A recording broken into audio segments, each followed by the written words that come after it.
Father, thank you for waking us up this morning.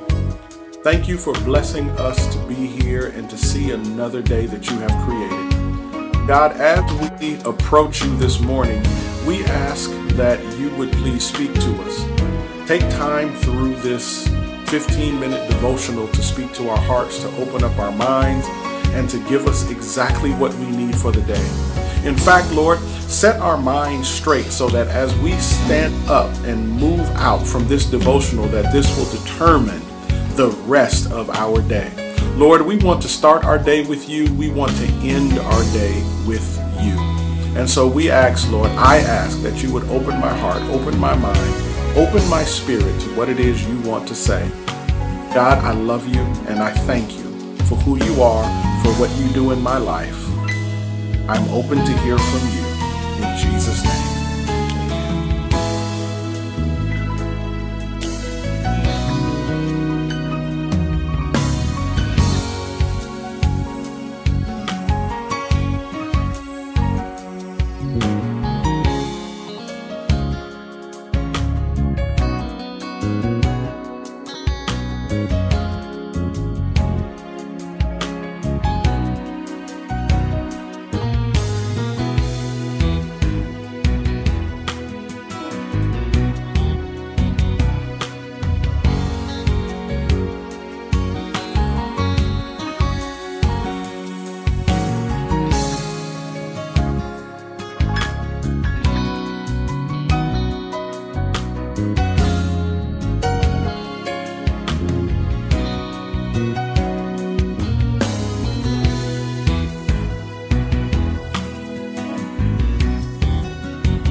Now, a man named Lazarus was sick.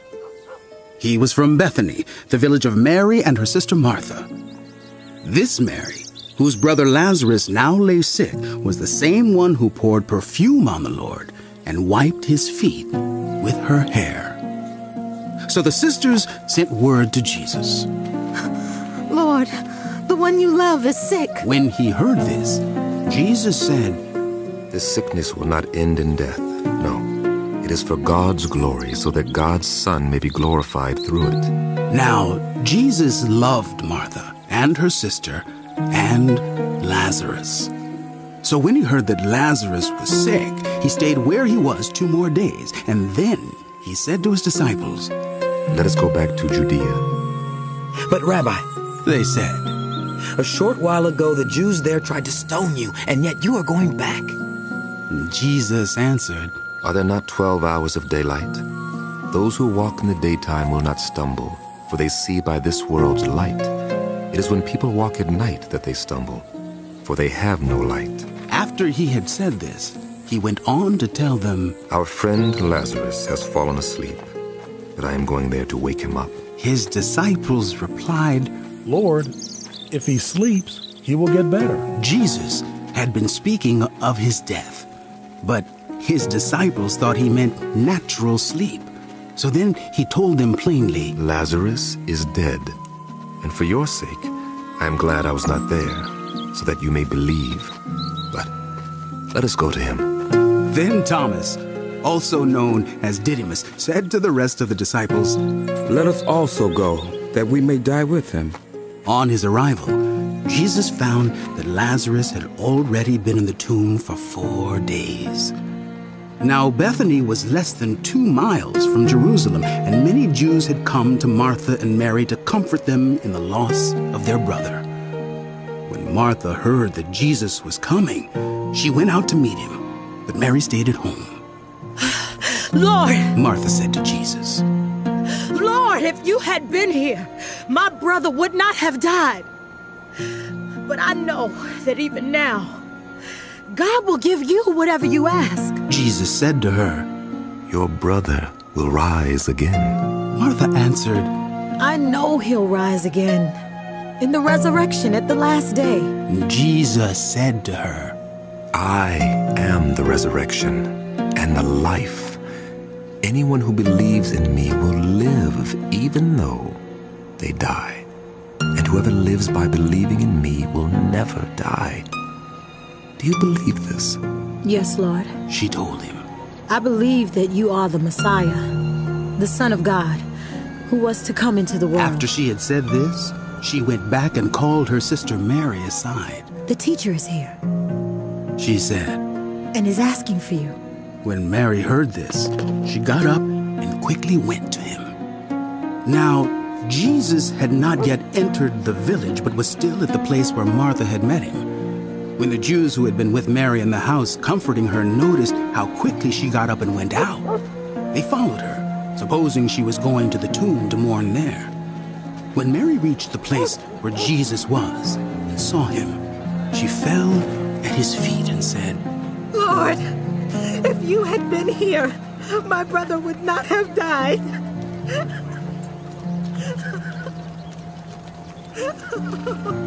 When Jesus saw her weeping and the Jews who had come along with her also weeping, he was deeply moved in spirit and troubled.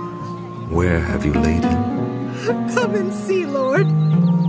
Jesus wept. Then the Jews said, See how he loved him.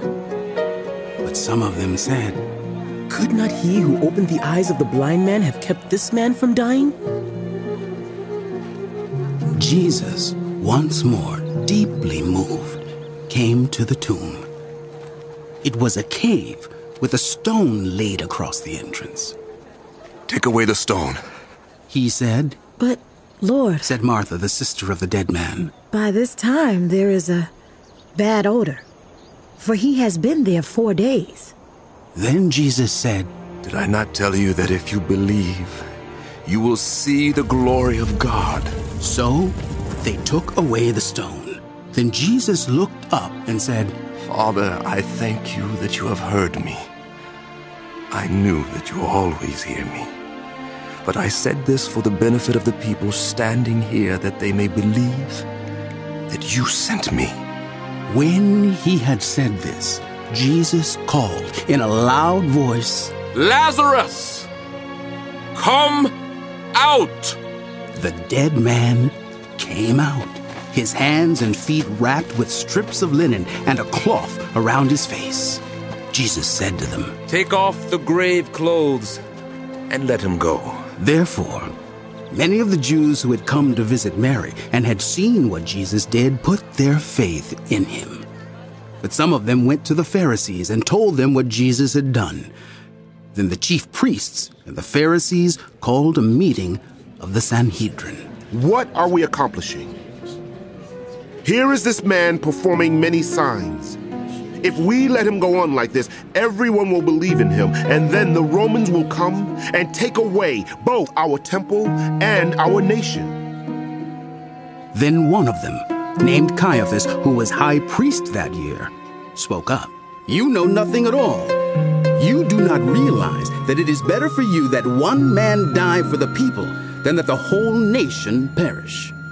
He did not say this on his own, but as high priest that year, he prophesied that Jesus would die for the Jewish nation, and not only for that nation, but also for the scattered children of God, to bring them together and make them one. So, from that day on, they plotted to take his life.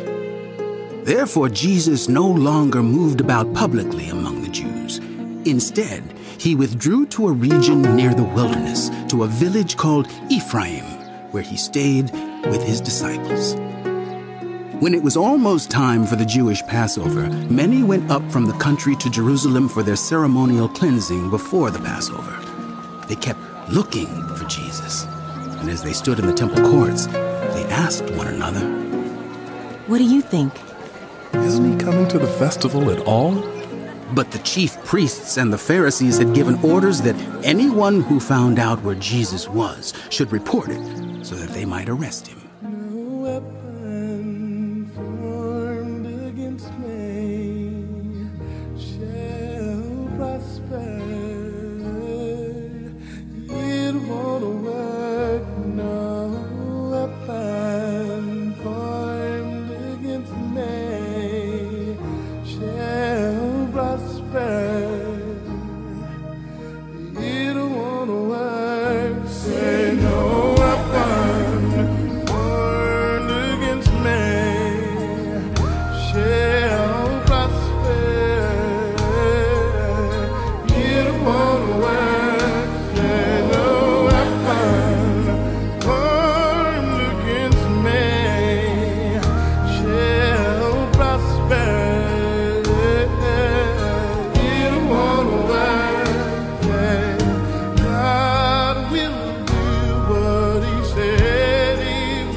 With church?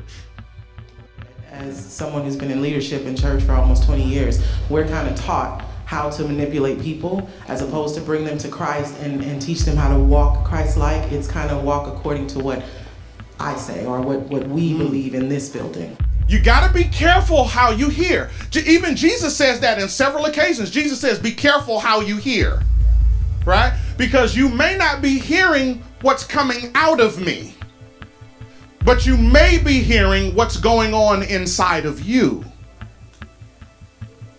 And so if there's some issues going on inside of you, to a degree, it doesn't matter what I say, because it'll be interpreted through the glasses through which you look.